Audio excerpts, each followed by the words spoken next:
জাতি হিসেবে আমাদের বিভক্ত হওয়া চলবে না, আমাদের ঐক্যবদ্ধ হতে হবে এবং আমাদের ঐক্যই পারে জাতিকে সামনে এগিয়ে নিয়ে যেতে, ঐক্যই পারে জাতির সফলতা তৈরি করতে। গতকালকে জাতির উদ্দেশ্যে ভাষণে, দুর্গাপূজা উপলক্ষে জাতির উদ্দেশ্যে ভাষণে আমাদের প্রধান উপদেষ্টা প্রফেসর ইউনূস বেশ ভালো ভালো কথা বলেছেন এবং সেই কথার মধ্যে অন্যতম গুরুত্বপূর্ণ কথা হচ্ছে ঐক্যের মাধ্যমেই সামনে এগোতে হবে। সেখানে প্রশ্নটা এসেছে যে ঐক্যের মাধ্যমে যদি সামনে এগোতে হয় তাহলে এই সমাজে, এই দেশে বিভাজনের রাজনীতিটা কারা শুরু করলো, বিভাজনের রাজনীতিতে পৃষ্ঠপোষকতা কারা দিল, সেই সমাধানটাও হওয়া উচিত। এই সরকার কি সত্যিকার অর্থে সেই ঐক্যটা তৈরি করতে পেরেছে? সেই প্রশ্নটাও একটা বড় প্রশ্ন। সেই প্রশ্নের সমাধান খুঁজে পাওয়ার চেষ্টা করব এই ভিডিওতে। থাকবেন পলিটিক্স টিভির নিয়মিত আয়োজনে।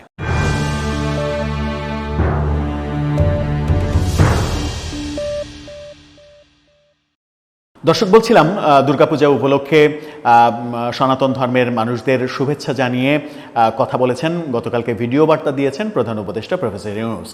নিশ্চিত করেই নিউ ইয়র্কে যাওয়ার আগেই এই ভিডিওটি রেকর্ড করে রেখে গিয়েছিলেন তিনি, কারণ তিনি এখনও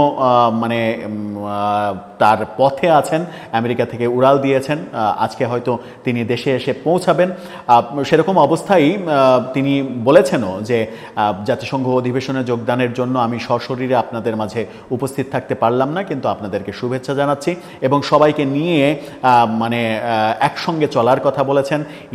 সনাতন ধর্মের মানুষদের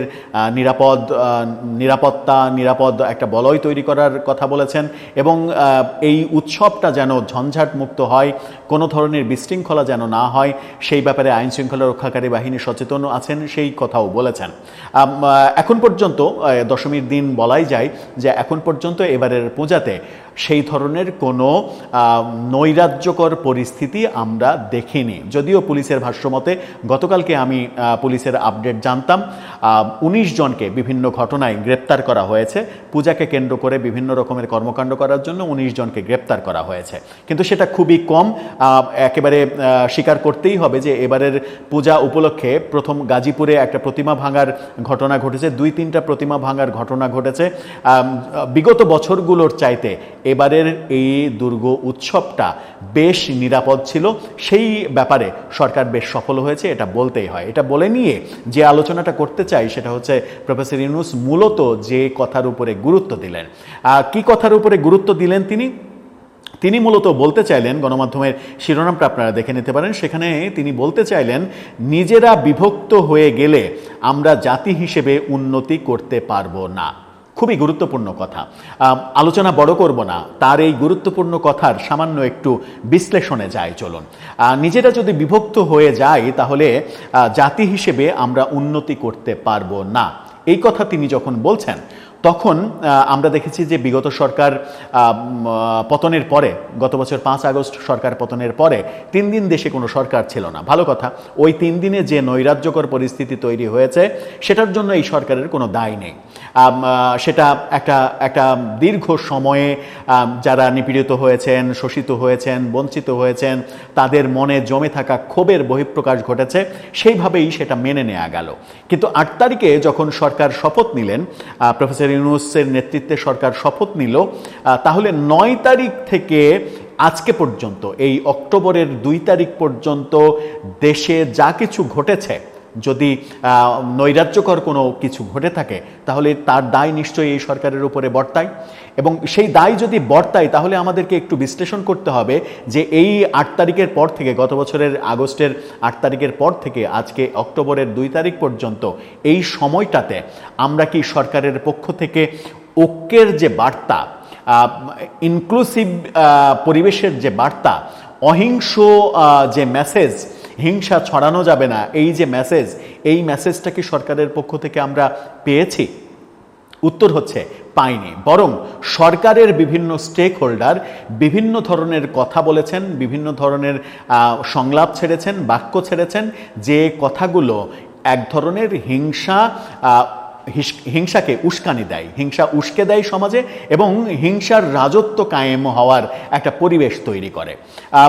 গত 1 বছরের বেশি সময়ে দেশে যে পরিমাণ মব হয়েছে এবং মব করে বিরোধী মতকে দমনের চেষ্টা করা হয়েছে, মব করে শায়েস্তা করার চেষ্টা করা হয়েছে, মব করে ধরে এনে পুলিশে দেওয়ার চেষ্টা করা হয়েছে, মব করে চাঁদাবাজির ঘটনা ঘটানো হয়েছে এবং টার্গেটেড পিপল যারা ছিল, যারা টার্গেট ছিল, যাদেরকে টার্গেট করা হয়েছে, তারা একটা নির্দিষ্ট প্রতিপক্ষ। তো নির্দিষ্ট একটা প্রতিপক্ষের বিরুদ্ধে একের পর এক টার্গেটেড মব হয়েছে। সেই ক্ষেত্রে সরকার কি তার বিরুদ্ধে কোনো ব্যবস্থা নিয়েছে? উত্তর হচ্ছে নেয়নি, কিংবা তারা নিতে ব্যর্থ হয়েছে। বিভিন্ন বিশ্লেষক যে আলোচনাটা করেন সেটা হচ্ছে যে প্রফেসর ইউনূস দায়িত্ব নেওয়ার পরে তিনি ইচ্ছা করলে নেলসন ম্যান্ডেলা হতে পারতেন। নেলসন ম্যান্ডেলা যেমন পুরো আফ্রিকান কালো সাদা সবাইকে এক করেছেন, সেই কাজটা তিনি করতে পারতেন, কিন্তু তিনি সেটা করেননি। বরং তার সরকার বিভিন্নভাবে হিংসার চাষাবাদ করেছেন, হিংসা উস্কে দেওয়া হয়েছে। প্রফেসর ইউনূস বিভিন্ন সময় বলেছেন রিসেট বাটন তত্ত্ব, বিপ্লবীরা না মানা সত্ত্বেও তিনি এই বিপ্লবের পেছনে মাস্টার মাইন্ড খুঁজে পেয়েছেন বিভিন্নভাবে। এবং আওয়ামী লীগের তো স্পেসিফিক কিছু মানুষ দোষী, তাই না? তো আওয়ামী লীগের স্পেসিফিক কিছু মানুষ, ইনক্লুডিং যদি শেখ হাসিনা হয়, শেখ হাসিনা থেকে শুরু করে যাদেরকে আমরা মনে করছি যারা দোষী, যারা দোষ করেছে, যারা দুর্নীতি করেছে, নৈরাজ্য করেছে, কিংবা গত জুলাই আগস্টে ছাত্র জনতার আন্দোলনকে দমন করার জন্য অতিরিক্ত বল প্রয়োগ করেছে, গুলিতে ছাত্র জনতা নিহত হয়েছে, 836 জনের মতো নিহতর তালিকা আমরা করতে পেরেছি। যদিও প্রথম আলোর অনুসন্ধানে 52 জন ভুয়া শহীদের তালিকাও আমরা দেখেছি। যত ঘটনাই ঘটুক না কেন, একটা বল প্রয়োগ তো হয়েছে। আওয়ামী লীগ যতই অস্বীকার করুক, একটা বল প্রয়োগ হয়েছে, দমন করার চেষ্টা করা হয়েছে। আওয়ামী লীগ একগুঁয়ে হয়ে বসেছিল, তাদের ছাত্রদের দাবি তারা প্রথমে মানতে চায়নি। যখন পরিস্থিতি কন্ট্রোলের বাইরে গিয়েছে তখন কোর্টের মাধ্যমে দাবি মানার চেষ্টা করেছে। অনেক কিছুই হয়েছে। যারা আন্দোলন করছিল তাদেরকে ডিবি হেফাজতে নিয়ে গিয়ে হারুনের ভাতের হোটেলে খাওয়ানোর নাটক করা হয়েছে, অনেক কিছু হয়েছে। এখন ধরুন ডিবি হারুন দোষী, এখন যদি ডিবি হারুন দোষী এই কথাটা না বলে আপনি বলেন যে পুরো পুলিশ দোষী, তাহলে কি ব্যাপারটা ঠিক হলো? তাহলে ব্যাপারটা কি হলো? যে পুরো পুলিশ প্রশাসনের বিরুদ্ধে এক ধরনের হিংসা ছড়িয়ে দেয়া হলো, যে কাজটা একেবারে স্পেসিফিকভাবে পরিকল্পিতভাবে গত 1 বছরে করা হয়েছে। পুলিশ বাহিনীর যে ইমেজ, সেই ইমেজটাকে নষ্ট করা হয়েছে, পুলিশ বাহিনীর আত্মবিশ্বাস নষ্ট করা হয়েছে। এখন ধরুন যে আওয়ামী লীগের সারা বাংলাদেশে আওয়ামী লীগের মন্ত্রী থেকে প্রধানমন্ত্রী থেকে শুরু করে আওয়ামী লীগের হয়তো 10,000 মানুষ অপরাধ করেছে। সেই 10,000 মানুষ, আপনার তো লিস্ট থাকার কথা যে এই 10,000 মানুষ অপরাধ করেছে এবং তাদের অপরাধের স্পেসিফিক প্রমাণ আছে। তো আপনি সেই 10,000 মানুষকে টার্গেট করেন, স্পেসিফিক প্রমাণ থাকলে প্রমাণের ভিত্তিতে তার বিচার করেন, তার বিচার হোক, আদালতে তার বিচার হোক, বিচারের মাধ্যমে তার শাস্তি হোক, খুবই ভালো কথা। কিন্তু আওয়ামী লীগের যারা কোটি কোটি মানুষ, যারা নিরীহ আওয়ামী লীগ করতো, তারা তো কোনো দোষ করেনি, তারা তো কোনো অপরাধের সঙ্গে জড়িত না। তাহলে এই যে ঢালাওভাবে আওয়ামী লীগের ট্যাগ থাকলে কোনো শিল্পী আওয়ামী লীগের আমলে হয়তো ভোট করার ইচ্ছা পোষণ করেছেন, আওয়ামী লীগের নমিনেশন তুলতে চেয়েছেন, তাকে মব করা হয়েছে, মব করে পুলিশে দেয়া হয়েছে। আওয়ামী লীগের নমিনেশন তুলতে চাওয়া একটা অপরাধ হয়ে গেছে। এই যে ব্যাপারগুলো, এইভাবে যে ব্যাপারগুলো, হিংসাগুলোর চাষ করা হয়েছে, এই হিংসা যদি আমরা ছড়িয়ে না দিতাম এবং প্রফেসর ইউনূসের নেতৃত্বেই যদি আমরা একটা অহিংস বাংলাদেশের জন্ম দিতে পারতাম, যদি মেসেজটা ডে 1 থেকে মেসেজটা এরকম হতো যে ঢালাওভাবে কোনো ধরনের কোনো মামলা, কোনো গ্রেপ্তার, কোনো ধরনের হয়রানি, কোনো ধরনের মব, কোনো কিছু হবে না। নেপালেও তো একই ঘটনা ঘটলো, জেনজিরা আন্দোলন করলো, নেপাল সরকারের পতন ঘটলো, নতুন তত্ত্বাবধায়ক সরকার দায়িত্ব নিল।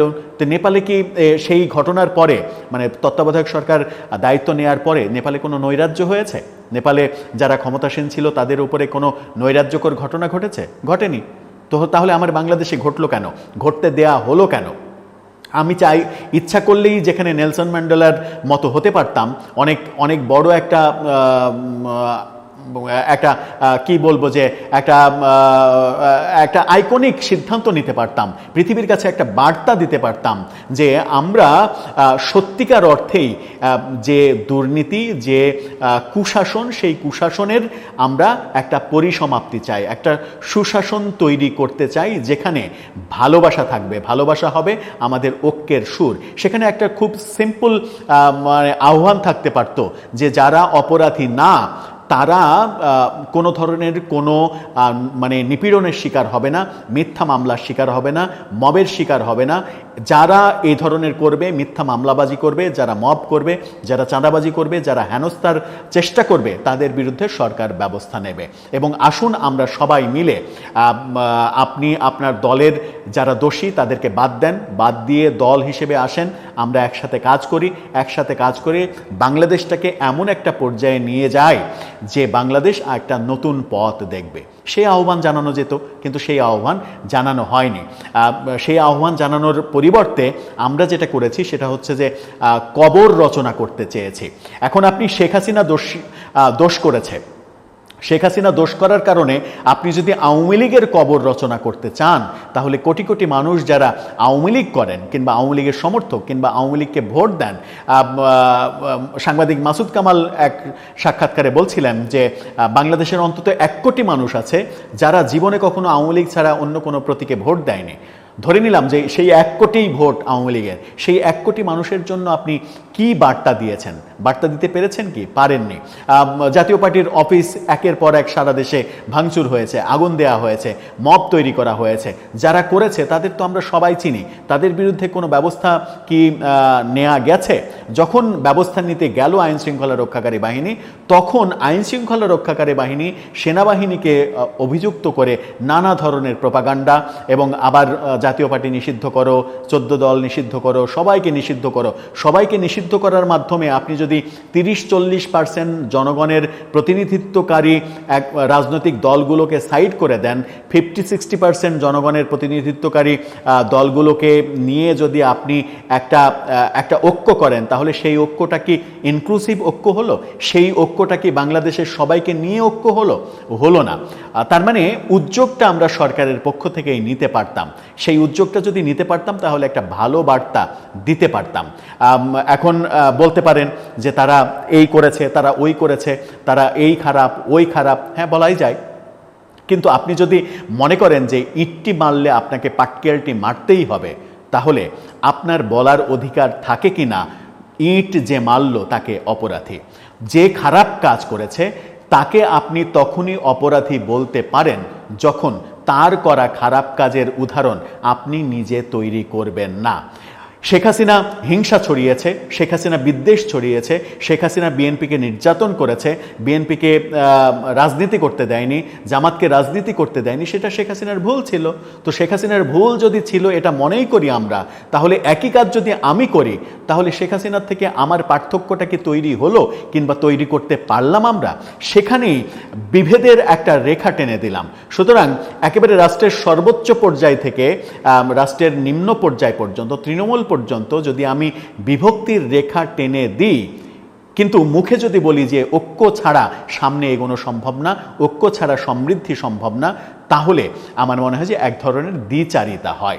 আপনি সরকারের পক্ষ থেকে আমরা দেখেছি যে ঐক্যের সুর তখনই বেজে ওঠে যখনই মনে হয় যে এই আওয়ামী লীগ কিছু করে ফেললো, ওই বোধহয় আওয়ামী লীগ ফিরে আসলো, ওই বোধহয় আওয়ামী লীগ ঝটিকা মিছিল করলো, ওই বোধহয় আওয়ামী লীগ শোডাউন করলো, ওই বোধহয় আওয়ামী লীগ ভিডিও বার্তায় একটা মহা মানে সর্বনাশের একটা কথা বলল। তখনই আওয়ামী লীগ বিরোধী, জাতীয় পার্টি বিরোধী, 14 দল বিরোধী যে রাজনৈতিক দলগুলো রয়েছে, যেখানে মূলত বিএনপি এবং জামাতের ছাড়া কোনো রাজনৈতিক দলের কোনো জনসমর্থন নেই, সেই রাজনৈতিক দলের সংখ্যাতত্ত্বের বিচারে 33টি, 35টি, 60টি, 70টি সংখ্যাতত্ত্বের বিচারে আপনি মনে করছেন যে আপনি একটা বড় ঐক্য তৈরি করে ফেলেছেন।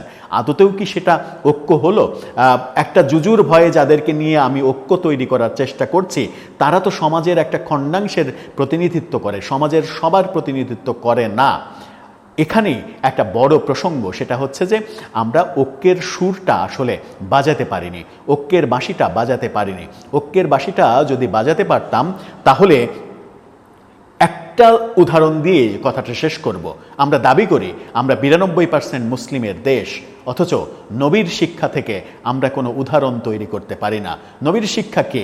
নবীর পথে প্রতিদিন কাঁটা বিছাতেন একজন বুড়ি, একজন বয়স্ক বৃদ্ধা কাঁটা বিছাতেন প্রতিদিন। নবী সেই কাঁটাগুলো একটা একটা করে তুলতেন, তুলে পাশে ফেলে দিতেন, তারপরে সেই পথে তিনি হাঁটতেন। হঠাৎ করে যেদিন কাঁটা বিছানো থাকলো না, সেদিন নবী সেই বুড়িকে শায়েস্তা না করে খোঁজ নিলেন যে সেদিন কেন কাঁটা বিছানো হয়নি। খোঁজ নিতে গিয়ে যখন দেখলেন যে সেই বুড়ি অসুস্থ, তখন সেই বুড়ির সেবা করার উদ্যোগ নিলেন নবী। তাহলে ইসলাম ধর্ম যদি আমি মানি, ইসলাম ধর্ম যদি বিশ্বাস করি, আমি যদি বুক ফুলিয়ে ওয়াজ মাহফিলে বলি আমি 92% মুসলিম দেশ, এখানে ইসলামী আইন বাস্তবায়িত হবে, এখানে শরিয়া আইন বাস্তবায়িত হবে, এখানে এটা থাকবে, ওটা থাকবে, ওটা থাকবে না, ওটা থাকবে না, অনেক কিছু বলার অধিকার আমার নিশ্চয়ই রয়েছে। কিন্তু তার আগে প্রশ্ন একটা, নবীর শিক্ষা থেকে আপনি কি কোনো শিক্ষা নিয়েছেন? আমরা কি কোনো শিক্ষা নিয়েছি? নবীর শিক্ষা থেকে যদি শিক্ষা নিতামই, তাহলে যে আমাকে মেরেছে কিংবা যে আমার পথে কাঁটা বিছিয়েছে তাকে প্রতিঘাত না করে, তাকে হয়রানি না করে, তাকে বোঝাতাম যে তোমার এই কর্মটা ভুল, তোমাকে এই সময়টা দেয়া হলো, তুমি শুদ্ধ পথে আসো, তুমি ঠিক পথে আসো। তাহলে যদি সে ঠিক পথে আসে তাহলে তো হলোই। যদি সে ঠিক পথে না আসে, সেই অপরাধটা যদি আবারও করে, তাহলে তাকে ঘৃণা করা, তাকে অ্যাভয়েড করা, তাকে সমাজচ্যুত করা অনেক কিছুই হতে পারে। কিন্তু সেই উদাহরণ কি আমরা নিয়েছি? সেই উদাহরণ কি আমরা মেনেছি? আমরা জাতি হিসেবে সেই সুমধুর বার্তাটা কি দিতে পেরেছি? উত্তর হচ্ছে পারিনি। সুতরাং সেই অবকাশ থাকে কি না আমার দাবি করার যে আমরা 92% মুসলিমের দেশ, যেখানে আমি নবীর শিক্ষায় মানি না। দর্শক, আপনার মন্তব্য জানিয়ে লিখতে পারেন আমাদের কমেন্ট বক্সে।